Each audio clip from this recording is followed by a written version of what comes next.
The steps we're taking today are those that we consider necessary to protect our children from extremism and to protect our nation's traditions of tolerance and liberty. And we will put the promotion of British values at the heart of what every school has to deliver for children. What we have found was unacceptable, and we will put it right.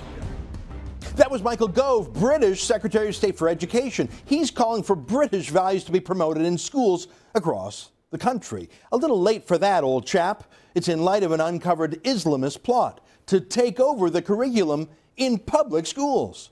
George Igler is the director at the Discourse Institute. He joins us now from London. George, help our Canadian viewers who haven't heard of this story. What's this all about? What was the plot at British schools? Well, in essence, there wasn't a plot. What was revealed by a hoax letter to the Department of Education, which led in turn to investigations, is not so much a coordinated campaign to Islamize schools in the state sector, but the revelation that in a number of schools in Birmingham, an area with a very high Islamic population, for about 20 years, there was a sort of de facto gradual Islamization, which involved the intimidation of staff and some very, very higher-raising stuff, like the teaching, the glorification of holy war. An imam, I believe, was brought in to coordinate an assembly of mutual worship in which he led the pupils in anti-Christian chanting. There was even a case, a report one might stress, of someone saying to the male Muslim pupils in the school, just think of the white girls, just think of the non-Muslim girls as white prostitutes.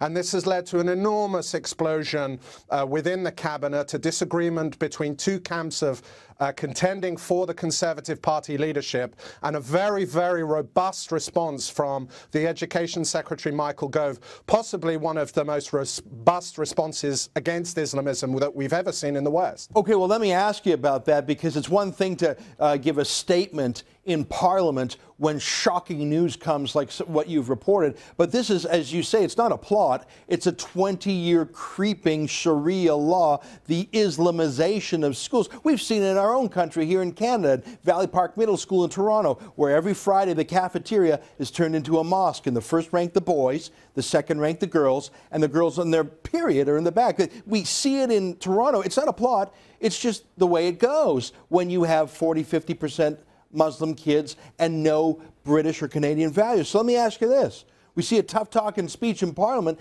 Tell me what he has actually done to uproot Sharia values and replant British values. What's he done? Well, the proof of the pudding is very much in the eating, as you say, and these are just merely rhetorical measures. Why they could be significant is the idea of removing educational status or educational funding from institutions that do promote extremism and try to hide their existence as the school system. So he's instigated what are called dawn raids. The schools inspectorate will be able to go into any school around the country at a moment's notice and see if this kind of thing is been going on. However, truth be told, the proposals to promote British values will, as opposed to any other, will probably come under an immediate challenge in the human rights courts. One thing that's been lost in a lot of the brouhaha of the national elections, the national consequences of the European elections, is the European Parliament now has jurisdiction over human rights, for example. So there's a potential conflict here, and the Ofsted Inspectorate has already said, you know, gender segregation is not necessarily out of the question. So in terms of what we'll see, I think what you pose an extraordinarily good question. Well, let me ask you this. It's important to remember. You said there's two camps here. You say some want to go in and teach British values, which, by the way, immigrants to the UK surely want. They want to live in the UK, not in Pakistan, unless they're coming to colonize. So I know what my side would be, British values for anyone, regardless of race or culture. Come and be British with us, I would say, if I was a Brit. But what does the other side say? Who could possibly be in favor of the Islamization of government schools? I'm not talking about a Catholic school system being Catholic or even a Muslim school system being Muslim. These are taxpayer-funded schools. What possible camp would say we're with the radicals? Who are these people? That's the point. They seem to be at least representative of the local Islamic community, or at least slowly bringing out a de facto situation in the schools that some of the parents at least are happy with. What you have to understand is that what we have is not a situation where we haven't had an educational policy that has sought to promote tolerance and fairness. What we're viewing here is a failure of a pre-existing one, a multicultural one that says, yes, we want to live in a tolerant society, but doesn't then say what tolerance amounts to. What are the things that we will accept and what are the things that we won't? And there's an extraordinary reluctance amongst British people to say, we're anti this or we're anti that. But there is a real British tradition of being anti-bullying. Look at D-Day, look at the First World War, look at the Falklands campaign. And when people see children, when people see women being disadvantaged, you know, the one thing that nobody can say about what has happened in these schools is that Islamophobia or Western imperialism is to blame.